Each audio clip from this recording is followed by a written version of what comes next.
नमस्कार, जनता की पुकार में आपका स्वागत है। कट्टर ईमानदारी पर लगेगी मुहर। पंजाब की धरती से मनीष सिसोदिया ने भरी हुंकार। मोदी सरकार पर साधा निशाना। आम आदमी पार्टी के दिग्गज नेता और पंजाब प्रदेश प्रभारी मनीष सिसोदिया ने आगामी चुनावों को लेकर बड़ा दावा ठोक दिया है। सिसोदिया ने साफ कहा है कि पंजाब की जनता एक बार फिर आपकी ईमानदारी और काम की राजनीति पर अपनी मुहर लगाने के लिए तैयार है। बोरखोला के बाद अब पंजाब के सियासी मैदान में उतरे सिसोदिया ने केंद्र सरकार और प्रधानमंत्री नरेंद्र मोदी पर सीधा हमला बोला। उन्होंने कहा कि आम आदमी पार्टी की बढ़ती लोकप्रियता और ईमानदारी से घबराकर केंद्र ने उन्हें जेल भेजा, लेकिन अदालत ने उन्हें कट्टर ईमानदार बताते हुए आरोपों को पूरी तरह खारिज कर दिया है। सिसोदिया ने भगवंत मान सरकार की उपलब्धियों को गिनाते हुए क्या कुछ कहा, सुन लीजिए। आप सबको बहुत बहुत बधाई। आज इतने सारे प्रोजेक्ट यहाँ पर आपके हल्के के लिए, सीसीटीवी, मंडी का, सीवर का, मेडिकल का, इतने सारे प्रोजेक्ट्स का उद्घाटन हुआ है।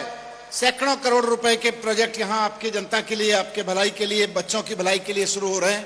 उसके लिए मैं आपको बधाई देता हूं। मैं आपको इस बात के लिए भी बधाई देता हूं कि 4 साल पहले आपने अरविंद केजरीवाल, भगवंत मान की ईमानदार राजनीति पे भरोसा किया था। उस ईमानदार राजनीति की बदौलत पिछले 4 साल में पंजाब में इतने काम हुए हैं जो सुखबीर बादल और कांग्रेस की पार्टियों ने 75 साल में भी नहीं होने दिए, जितने पिछले 4 साल में मान साहब ने कर दिए हैं। इन कामों को आगे बढ़ाना है। अगर आज अच्छे स्कूल बन रहे हैं तो अच्छे स्कूलों को आगे बढ़ाना है, नीचे नहीं आने देना है। अगर बिजली के बिल 0 आ रहे हैं तो बिजली के बिल के 0 को आगे बढ़ाना है, नीचे नहीं आने देना है, पीछे नहीं आने देना है। मान साहब ने बड़ी मेहनत करके, आम आदमी पार्टी के एमएलएज ने, मिनिस्टर्स ने, कार्यकर्ता, लीडर्स ने, सबने बड़ी मेहनत करके पंजाब को आगे बढ़ाना शुरू किया है। इसको पीछे नहीं आने देना है। 4 साल पहले आपने भरोसा किया था, अभी 1 साल बाद फिर से भरोसा करने की बारी आ गई है। आप सब लोग करोगे वापस अरविंद केजरीवाल, भगवंत मान जी पे भरोसा। इस भरोसे को बरकरार रखना। 14 साल पहले अरविंद केजरीवाल जी ने, हमने मिलकर दिल्ली में एक छोटा सा बूटा लगाया था। वो बूटा था आम आदमी पार्टी का। वो बूटा लगाने का मकसद था कि ईमानदारी की राजनीति करेंगे, जनता के काम की राजनीति करेंगे, अच्छे स्कूल बनाएंगे, अच्छे अस्पताल बनाएंगे, बिजली के बिल 0 करेंगे, ईमानदारी से सरकारी नौकरियां लगाएंगे, ईमानदारी से डेवलपमेंट के काम करेंगे। तो जब अरविंद केजरीवाल जी ने कहा कि हम ईमानदारी की राजनीति करेंगे, तो सबसे पहले कांग्रेस और बीजेपी वालों ने कहा कि ईमानदारी की राजनीति नहीं हो सकती। लेकिन दिल्ली में सरकार बनी और ईमानदारी की राजनीति हुई तो लोग बहुत खुश हुए। सिर्फ दिल्ली के लोग खुश नहीं हुए, पंजाब के लोग भी खुश हो गए। उन्होंने एक बार पंजाब को 22 सीटें दी और दूसरी बार में पंजाब में सरकार बनवा दी।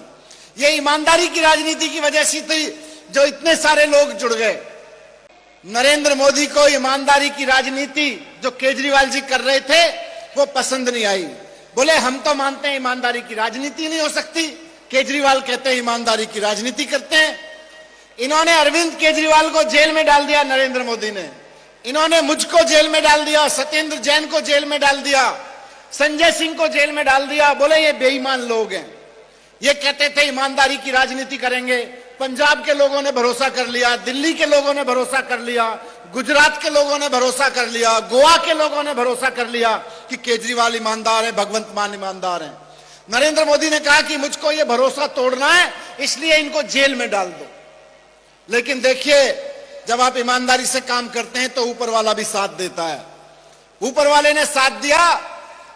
किसी नेता पे भ्रष्टाचार के मुकदमे चलते हैं तो 10-10 साल तक चलते रहते हैं, 15-15 साल तक। लेकिन नरेंद्र मोदी ने 2022 में भ्रष्टाचार का आरोप लगाया, 2023 में मुझको अरेस्ट किया और 2026 में इन्होंने 18 महीने जेल में रखा मुझको झूठे आरोपों में। लेकिन 3 साल के अंदर अंदर अदालत ने बोला कि तुम्हारा मुकदमा चलाने लायक नहीं है, इन पे आरोप तो मैं क्या लगाऊंगा। ईमानदारी की राजनीति की जीत हुई। आज पंजाब वापस ईमानदारी की राजनीति पे मोहर लगाएगा आने वाले चुनाव में। मैं आप सबको बहुत धन्यवाद देता हूं और बधाई देता हूं इतने बड़े घट के लिए। अमोलक जी को बधाई कि आपने पूरे अपने हल्के की जनता को इतने प्यार से, इतने मान सम्मान से बांध के रखा हुआ है। इस प्यार और सम्मान को बरकरार रखिएगा। बहुत बहुत धन्यवाद। भारत माता की धन्यवाद।